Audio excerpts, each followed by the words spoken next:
கர்த்தருக்கு ஸ்தோத்திரம். 7 வருஷ உபத்திரவ காலத்தில் முழு உலகத்தையும் தன்னுடைய கண்ட்ரோலில் கொண்டு வந்து மிக கொடூரமாக ஆட்சி செய்யும் அந்திகிறிஸ்து என்பவன் சாத்தானா அல்லது மனிதனா என்பதை குறித்து முதலில் இந்த பதிவில் பார்ப்போம். வெளிப்படுத்தின விசேஷம் 13ஆம் அதிகாரம் 1ஆம் வசனத்தில், அப்பொழுது சமுத்திரத்திலிருந்து ஒரு மிருகம் எழும்பி வர கண்டேன் என்று எழுதப்பட்டுள்ளது. யோவானுக்கு தரிசனத்தில் இந்த காட்சி காண்பிக்கப்படுகிறது. இதில் மிருகம் என்பது ஒரு உருவகச் சொல். அந்த மிருகம் என்பது அந்திகிறிஸ்துவை குறிக்கும். அந்திகிறிஸ்து என்பவன் ஒரு மனிதனாகத்தான் இருப்பான், ஆனால் சாதாரணமான மனிதனாக அல்ல. சாத்தான் தன்னுடைய முழு ஆவியையும் அவனுக்குள் செலுத்தி தன்னுடைய எல்லா துஷ்ட அதிகாரத்தையும் அவனுக்கு கொடுப்பான். முழுவதும் சாத்தானால் இயக்கப்படுகிற ஒரு மனிதனாக இருப்பான். அந்த மிருகம் சமுத்திரத்திலிருந்து எழும்பி வருவதாக சொல்லப்பட்டுள்ளது. சமுத்திரம் என்பது முழுவதும் தண்ணீரால் நிறைந்த பகுதியாகும். தண்ணீர் என்பது ஜனங்களை குறிக்கும். அதாவது ஜனங்கள் மத்தியிலிருந்து, மனிதர்கள் நடுவிலிருந்து ஒரு மனிதனாகத்தான் அந்திகிறிஸ்து எழும்பி வருகிறான். வெளிப்படுத்தின விசேஷம் 17ஆம் அதிகாரம் 15ஆம் வசனத்தில், அந்த வேசி உட்கார்ந்திருக்கிற தண்ணீர்களை கண்டாயே, அவைகள் ஜனங்களும் கூட்டங்களும் ஜாதிகளும் பாஷைக்காரருமாம் என்று எழுதப்பட்டுள்ளது. இந்த வசனத்தில் தண்ணீர்கள் என்பது ஜனங்களை குறிக்கும் வார்த்தை என மிக தெளிவாக குறிப்பிடப்பட்டுள்ளது. அப்படியானால் சமுத்திரத்திலிருந்து எழும்பி வருகிற மிருகமாகிய அந்திகிறிஸ்து மனிதர்களின் நடுவிலிருந்து எழும்புகிற ஒரு மனிதன் என்பது உறுதியாகிறது. மேலும் வெளிப்படுத்தின விசேஷம் 13ஆம் அதிகாரம் 18ஆம் வசனத்தில், அது மனுஷனுடைய லக்கமாயிருக்கிறது, அதனுடைய லக்கம் 666 என்று எழுதப்பட்டுள்ளது. உபத்திரவ காலத்தில் இருக்கிற மனிதர்களுக்கு அந்திகிறிஸ்து தனது முத்திரையை போடுவான்.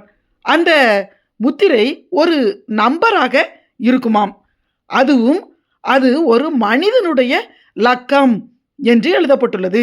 எனவே அந்திகிறிஸ்து நிச்சயமாக மனிதனாகத்தான் இருப்பான். 13ஆம் அதிகாரம் 2ஆம் வசனத்தில், வலு சொற்பமானது தன் பலத்தையும் தன் சிங்காசனத்தையும் மிகுந்த அதிகாரத்தையும் அதற்கு கொடுத்தது என எழுதப்பட்டுள்ளது. வலு சர்ப்பம் என்பது சாத்தானை குறிக்கும் வார்த்தையாகும். வலு சர்ப்பமானது தன்னுடைய எல்லா பவரையும் அந்த மிருகத்திற்கு கொடுக்கிறது. அதாவது சாத்தான் தன்னுடைய எல்லா அதிகாரத்தையும் அந்திகிறிஸ்துவுக்கு கொடுத்து, அந்திகிறிஸ்து மூலமாக முழு உலகத்தையும் தன்னுடைய கண்ட்ரோலில் கொண்டு வந்து ஆட்சி செய்வான். அந்திகிறிஸ்துவின் உபத்திரவ காலத்தில் ஜனங்கள் வேதனை தாங்க முடியாமல் சாக வேண்டும் என்று ஆசைப்படுவார்களாம். ஆனால் அவர்களால் சாகவே முடியாதாம். காரணம், அந்த துஷ்ட மனிதர்கள் கொடூர வேதனைகளை முழுமையாக அனுபவிக்க வேண்டும் என்றுதான் தேவன் அந்நாட்களில் யாருக்கும் மரணத்தை அனுமதிப்பது இல்லை. மனிதர்கள் தற்கொலை பண்ண முயற்சித்தாலும் அவர்களால் சாகவே முடியாது. எவ்வளவு கொடூரத்தின் உச்சம் பாருங்கள். வெளிப்படுத்தின விசேஷம் 9ஆம் அதிகாரம் 6ஆம் வசனத்தில், அந்நாட்களில் மனிதர்கள் சாவை தேடியும் அதை காணாதிருப்பார்கள், சாக வேண்டும் என்று ஆசைப்படுவார்கள், சாவோ அவர்களுக்கு விலகி ஓடிப்போம் என்று சொல்லப்பட்டுள்ளது. காரணம் என்ன என்று இப்போது பார்ப்போம்.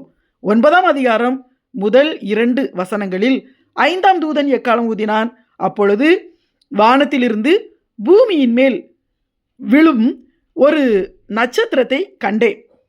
அதாவது பூமியின் மேல் விழுந்த ஒரு நட்சத்திரத்தை கண்டேன். அவனுக்கு பாதாள குழியின் திறவுகோல் கொடுக்கப்பட்டது. அவன் பாதாள குழியை திறந்தான். உடனே பெருஞ்சூளையின் புகையைப் போல அந்த குழியிலிருந்து புகை எழும்பிற்று.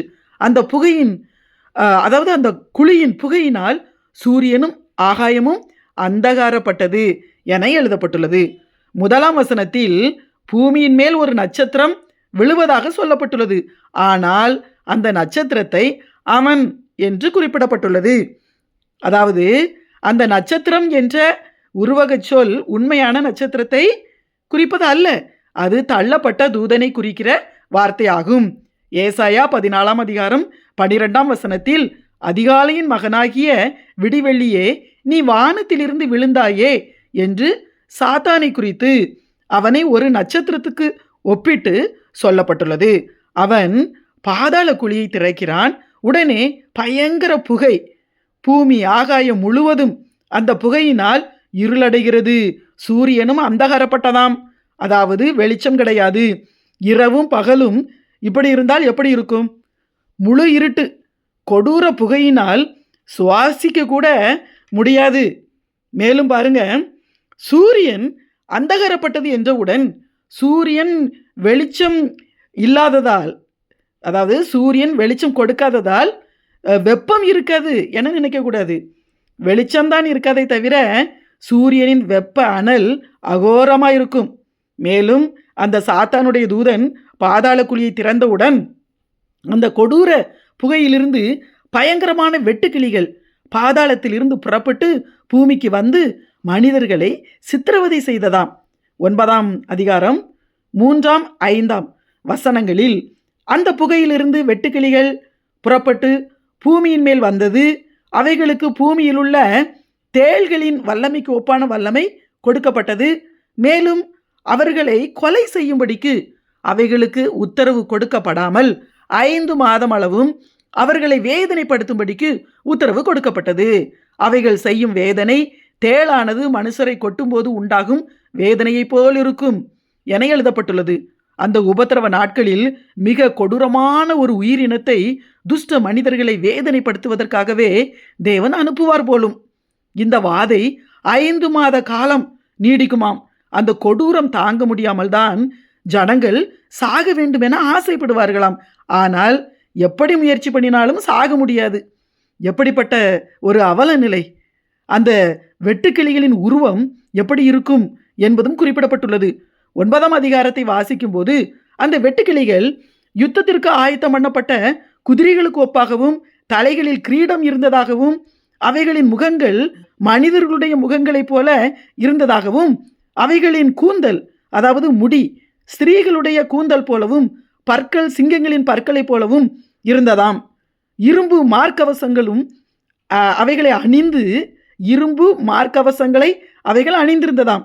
யுத்தத்திற்கு ஓடுகிற ரதங்களைப் போல அவைகளின் சத்தம் பெரிய இரைச்சலாக இருந்ததாம். இன்னுமாய் அந்த வெட்டுக்கிளிகள் புல் பூண்டை சேதப்படுத்தாதாம். அவைகளுக்கு அப்பொல்லியோன் என்ற ராஜாவும் இருக்கிறானாம். இந்த வெட்டுக்கிளிகள் உண்மையான ஒரிஜினல் வெட்டுக்கிளிகள் கிடையாது. ஏனென்றால் உண்மையான வெட்டுக்கிளிகள் சாப்பிட்டு சேதப்படுத்துவதே புல் பூண்டுகளைத்தான். ஆனால் இந்த வெட்டுக்கிளிகள் பசுமையான புல் பூண்டுகளை சேதப்படுத்துவது இல்லையாம். மேலும் வெட்டுக்கிளிகளுக்கு வழிநடத்த முன்னணியில் செல்ல எந்த ராஜாவும் இல்லை என நீதிமொழிகளின் புஸ்தகம் 30ஆம் அதிகாரம் 27ஆம் வசனத்தில் சொல்லப்பட்டுள்ளது. ஆனால் இங்கே அப்பொல்லியோன் என்கிற ராஜன் அவைகளுக்கு இருக்கிறானாம். அப்பொல்லியோன் என்றால் அழிப்பவன் என்று அர்த்தமாகும். எனவே இவை உண்மையான ஒரிஜினல் வெட்டுக்கிளிகள் அல்ல. அந்நாட்களில் வரப்போகிற மிக மோசமான ஒரு உயிரினமாக இருக்கலாம், அல்லது அவை தற்போதுள்ள போர் விமானங்களாக இருக்கலாம் என்று சொல்லப்படுகிறது. ஏனென்றால் அந்த வெட்டுக்கிளிகளின் உருவத்தை தற்போதுள்ள போர் விமானங்களுடன் ஒப்பிட்டு பார்த்தால் ஒத்துப்போவதாகவே இருக்கிறது. யோவான் வாழ்ந்த காலத்தில் விமானங்கள் கிடையாது. விமானம் எப்படி இருக்கும் என்று அவருக்கு தெரியாது. ஆனால் அவருக்கு வெட்டுக்கிளிகள் அவைகளின் தோற்றத்தை பற்றி தெரியும். அதனால்தான் போர் விமானங்களின் தோற்றத்தை பார்க்கும்போது வெட்டுக்கிளிகளைப் போல் இருப்பதாக அவர் யோவான் எழுதியிருக்கிறார் என்று சொல்லப்படுகிறது. அதாவது இப்படி வேத ஆராய்ச்சியாளர்கள் சொல்கிறார்கள். பிரியமானவர்களே, எனவே அந்த உபத்திரவ நாட்களில் நாம் இருக்கக்கூடாது. அதற்கு முன்பாக கர்த்தருடைய ரகசிய வருகை இருக்கும். அந்த வருகையில் எடுத்துக்கொள்ளப்பட நாம் ஆயத்தமாவோம், பரிசுத்தமாவோம். ஆமீன்.